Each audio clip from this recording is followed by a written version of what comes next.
நம்ம எல்லாருமே வாழ்க்கையில் ரொம்ப மதிக்கிற ஒரு ரிலேஷன்ஷிப்னா அது ஃப்ரெண்ட்ஷிப். நல்ல ஒரு செட் ஆஃப் ஃப்ரெண்ட்ஸ் அமையிறது நமக்கு கிடைச்ச பெரிய ஆசீர்வாதம் தானே. ஆனால் ரியாலிட்டியில் ஒரு சில பேரோட நம்ம பழகுவோம், நம்ம என்னவோ அவங்க உண்மையான ஃப்ரெண்ட்ஸ் அப்படின்னு நினச்சி ரொம்ப இமோஷ்னலாக இன்வெஸ்ட் ஆயிடுவோம். லேட்டராக தான் தெரியும் இல்லை அவங்க உண்மையான ஃப்ரெண்டாக இல்லை ஃபேக்காக இருந்திருக்காங்கன்னு. அப்படி தெரியும் பொழுது பயங்கரமாக ஹர்ட் ஆகும்ல. ஃபேக் ஃப்ரெண்ட்ஸுன்றது உண்மையிலே டேஞ்சரஸான ஒரு விஷயந்தான். ஓப்பனாக ஒருத்தங்க எனிமி எதிரி அப்படின்னு தெரிஞ்சிட்டா அது சேஃப். பட் ஃப்ரெண்டுன்னு நினச்சி நம்ம பின்னாடி அவங்க ஃபேக்காக இருந்தாங்கன்னு தெரியும் பொழுது அந்த ஹர்ட்லேருந்து வெளியே வர்றது ரொம்ப கஷ்டமாக தான் இருக்கும். இன்றைக்கி இந்த வீடியோவில் things that only fake friends do list பார்க்கலாம். நம்பர் 1, ஃபேக் ஃப்ரெண்ட்ஸுன்றவங்க அவங்களுக்கு ஒரு காரியம் நடக்கணும்னா அப்போ மட்டும்தான் உங்கள் கூட க்ளோஸாக இருப்பாங்க. உங்களுக்கு ஏதாவது ஒரு விஷயம் வேணும், உங்களுக்கு ஒரு இமோஷ்னலாக ஒரு சப்போர்ட் வேணும், நீங்கள் ஒரு பேட் டே கோ த்ரூ பண்ணுறீங்க, ஏதாவது ஒரு டஃப்பான சுச்சுவேஷனில் உங்களுக்கு ஒரு சப்போர்ட் தேவைப்படும் பொழுது அவங்க காணாமல் கூட போயிடுவாங்க. ஆனால் அவங்களுக்கு ஒரு காரியம் நடக்கணும்னா அப்போ ஹெல்ப்பாக இருக்கட்டும், ஃபேவராக இருக்கட்டும், அது ஒரு அர்ஜென்ட் நீடாக கூட காட்டுவாங்க. உங்ககிட்டேருந்து தேவையான விஷயங்கள் எல்லாமே எடுத்துப்பாங்க. நம்பர் 2, ஃபேக் ஃப்ரெண்ட்ஸுன்றவங்க நம்ம முன்னாடி ஒரு மாதிரி இருப்பாங்க, நம்ம இல்லாத போது வேறு மாதிரி பிஹேவ் பண்ணுவாங்க. அதாவது நம்ம இருக்கும் பொழுது ரொம்ப சப்போர்ட்டிவாக பேசுவாங்க, ரொம்ப என்கரேஜிங்காக இருப்பாங்க. பட் நம்ம இல்லாத போது நம்மளை பற்றி ஏதாவது காசிப்ஸ் பேசுகிறதோ இல்லை ரூமர்ஸ் ஸ்ப்ரெட் பண்ணுறதோ, நம்ம அவங்கக்கிட்ட ப்ரைவேட்டாக ஷேர் பண்ண விஷயங்கள் கூட மற்றவங்க கிட்ட சொல்கிறதோ, ஸோ இது எல்லாமே ரெட் ஃப்ளாக் தான் ஃபேக் ஃப்ரெண்ட்ஸ்க்கு. நம்பர் 3, ஃபேக் ஃப்ரெண்ட்ஸுன்றவங்க உண்மையிலேயே உங்களோட சக்ஸஸை செலிப்ரேட் பண்ணுவாங்களான்னு சொல்ல முடியாது. உண்மையான ஃப்ரெண்ட்ஸ் நம்ம சின்னதாக ஒரு வெற்றி கிடைச்சாலும் அதை பயங்கரமாக செலிப்ரேட் பண்ணுவாங்க, மோட்டிவேட் பண்ணுவாங்க.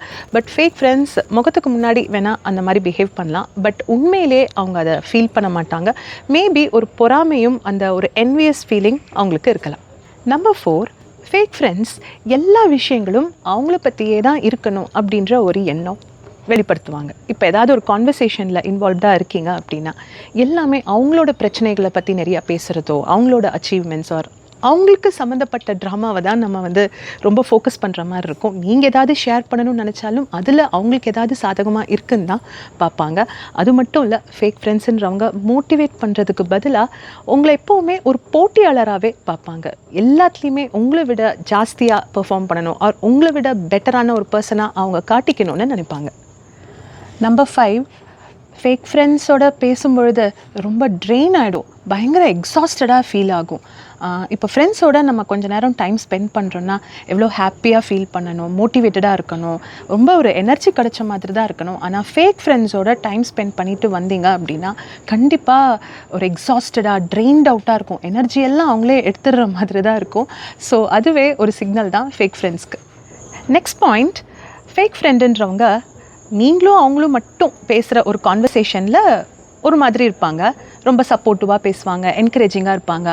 பட் அதே நேரம் நீங்கள் 2 பேரும் இன்னொரு குரூப் ஆஃப் ஃப்ரெண்ட்ஸோடு சேர்ந்து பேசும் பொழுது அவங்க முன்னாடி கொஞ்சம் டிஃப்ரெண்ட்டாக பிஹேவ் பண்ணுற மாதிரி தோணும்னு நினைக்கிறேன்.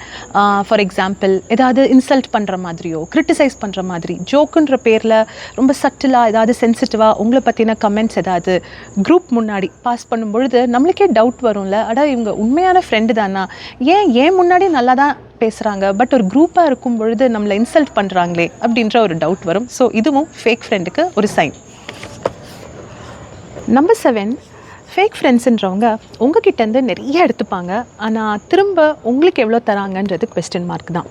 இப்போ நீங்கள் அவங்களுக்காக நிறைய நேரத்தை செலவழிப்பீங்க, உங்களோட எனர்ஜி, நிறைய அன்பு கொடுப்பீங்க, ஆனால் அது எல்லாமே உங்களுக்கு திரும்ப கிடைக்குதான்னு கேட்டால் குவெஸ்டின் மார்க் தானே.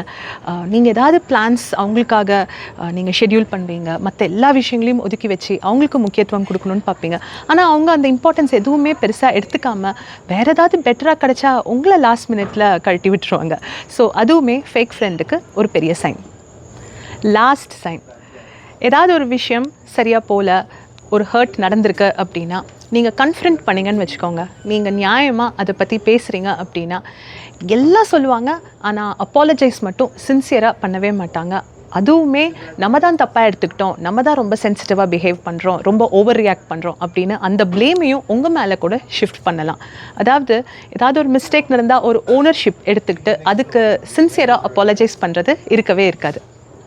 ஸோ இவ்வளோ நேரம் நான் சொன்ன இந்த சயின்ஸ் ஆஃப் ஃபேக் ஃப்ரெண்ட்ஷிப் உங்களுக்கு புரிஞ்சிருக்கோம்ல. பட் இதை நம்ம எப்படி ஹேண்டில் பண்ணுறது? நிச்சயமாக என்னோடய நெக்ஸ்ட் வீடியோவில் how to handle one sided relationship and fake friendship இதை பற்றி என்னோடய தாட்ஸை உங்களோட ஷேர் பண்ணுறேன். பட் அதுக்கு கண்டிப்பாக என்னோடய சேனலுக்கு சப்ஸ்கிரைப் பண்ணிக்கோங்க அண்ட் பெல் ஐக்கானை கிளிக் பண்ணிக்கோங்க. ஸோ தட் அந்த வீடியோ பப்ளிஷ் பண்ணும்போது உங்களுக்கு நோட்டிஃபை ஆகும். மறுபடியும் வேற ஒரு எபிசோடில் உங்களை சந்திக்கிறேன். until then, take care, bye.